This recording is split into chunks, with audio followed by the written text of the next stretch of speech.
literally one table was amazing, but they were ordering so much to drink, and it was like their tab was up there. And another table comes in and they order equivalent almost, we thought, in food.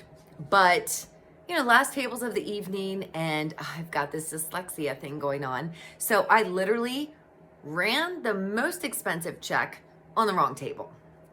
Of course, I don't make any awareness of this until they're, skedaddled out of the place. And it comes time for me to deliver the check to the last remaining table. And all I have is this big, ridiculous, overpronounced balance that they definitely don't want to pay because they didn't eat any of these things.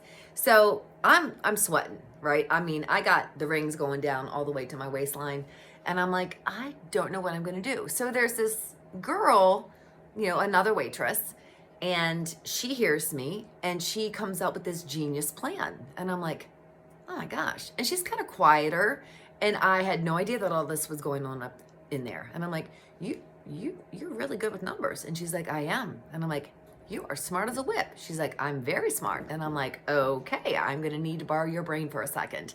So she's explaining to me that all you have to do is run the amount of their actual bill on the credit card, and you're going to have to subtract the rest, and voila, I would just have to pay for the difference. And at this stage in the game, it was something which was not little. It was like $60. And I was like, okay, fine.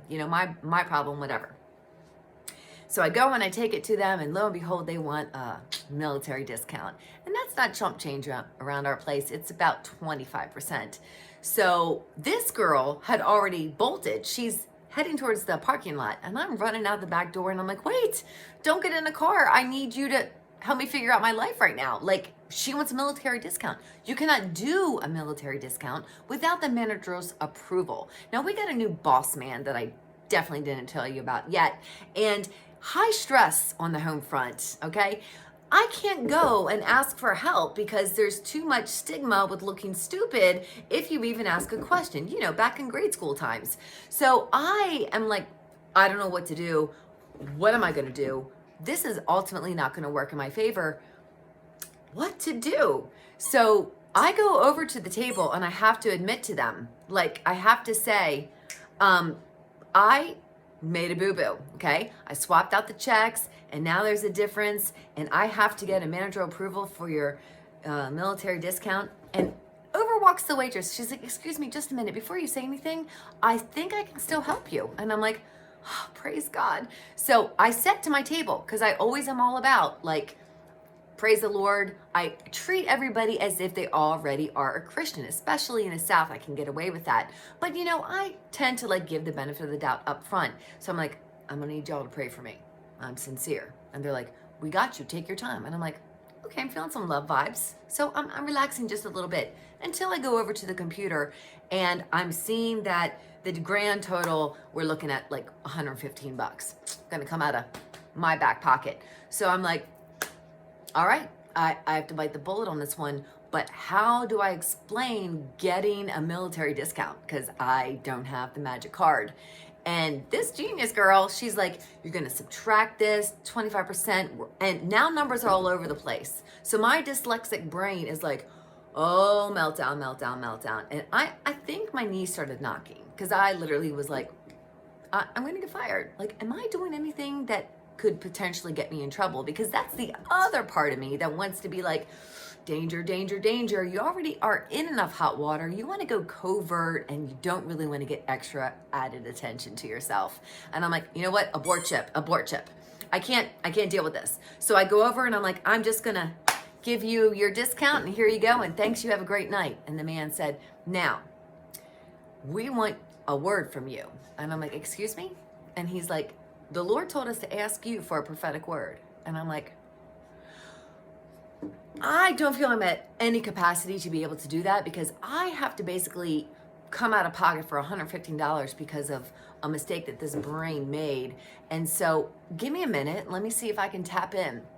And I kneel down, and I'm looking at this man, and he reminds me of Gareth Elkins, who I follow here on Facebook. and I watch all of his prophecies and stuff, and this man looks like him, but he's black, but he's, the black Aristoteles. And so I'm like, whoa, I got it. And then I see a picture of a plantation, and it has a huge red flag that's like waving over it, and it represents the blood of Christ.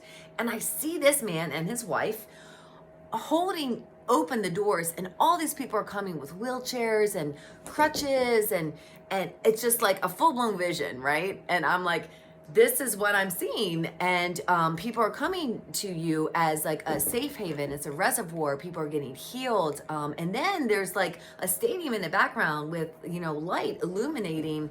And you're going to be there, sir. You are going to be there. And I think you're going to be someone that's going to speak, because there's going to be thousands of people that will fill our conventions, and they will be, worshiping and seeking the Lord. And I'm saying this, and I'm like, yeah, okay. And I've forgotten now about my big mistake that's going to cost me moolah. And I'm like in the zone, right? And he's like, you have the mantle of prophecy. And I'm like, I haven't heard that in a long time. And he's like, you have a pastor's heart though. And I'm like, I believe I do. And he said, I don't even know why you're here. He's like, you don't even need to be here, except for it's a stepping stone. But like for where God's taken you, like you don't need the provision from something like this. This is small potatoes. He's like, get ready, girl, because you're going to big time. And his wife said, and we are running a ministry from our home, and we are doing healing for people like my mother-in-law and my sister-in-law right here. And then sister-in-law chimes in, and she's like, your word was spot on. And we've been doing this as a family, because they did mention they were doing it as a family. We've been doing this for years. And I'm like, wow. And it was encouraging me, because I was like, oh, dang, I still got the prophetic touch. But I don't get a lot of people that inquire about it, and that's what he said. Oh, so then he says to me, he's like, and people don't get you, like, that's good, let them misunderstand you, because they have no idea to the depth that you carry. He's like, that's because you've been through some hard knocks, and it takes that in order for you to be able to influence and reach and touch so many people. He's like, but the Lord brought us here for you tonight. He's like, because we want to encourage you that if you're faithful in the small, he will give you so much more. Heaven's open over you. And it was in that instant, I'm like, I'm going to eat this 115, and I'm not even going to make any bones about it, because if God's my provision, then I'm going to do it, and I'm excited. And it was one wave of like, wow, it feels so good to just be on the up and up, and to be just recognizing that you're going to enter hardship, or you're in the midst of hardship or a problem that you have to figure out. And suddenly it's like, I'm good, I got this. And then the icing on the cake was this. I manned up and I went to the other manager, and I'm like, hey, I have to eat this. It was my mistake. I crossed numbers again because of my brain. I'm sorry. And it's a big chunk of change. And she's like, man, that is. And I'm like, it is. But it's okay, because I'm being faithful in little, and I know I'm going to get a greater reward. And, it's okay, because I'm going through something where I really have to hold on to these mantras with all these wonderful influencing people in my life that are saying, you got this, you got this. And I know it sounds cliche, but I really need to know that I got this. And it starts with believing that I can get through anything. If there's a will, there's a way. So she's like, you know what? I'm going to give you my manager meal, and I'll take that off, and then I'll comp everything off half price. $40 out of pocket. Hey, you know what? I'm celebrating that. That's exciting, because I'm like, look what God did. I mean, so much wrapped up into that, and it doesn't have to be like, just perfection in the ways that we see it, because that was more beautiful, because it was, the willingness. Like, I'm just willing to be like, okay, Lord, I know you got me. And now my trust is accentuated, and my best friend is accentuated, because she's like, wow, like God moved mountains tonight. And I'm like, oh my gosh, and my manager, I get to bless her, because that was rock solid what she did. So all in all, it's very exciting. I just had to tell everybody. Okay. Blessings, more Lord. Let's go.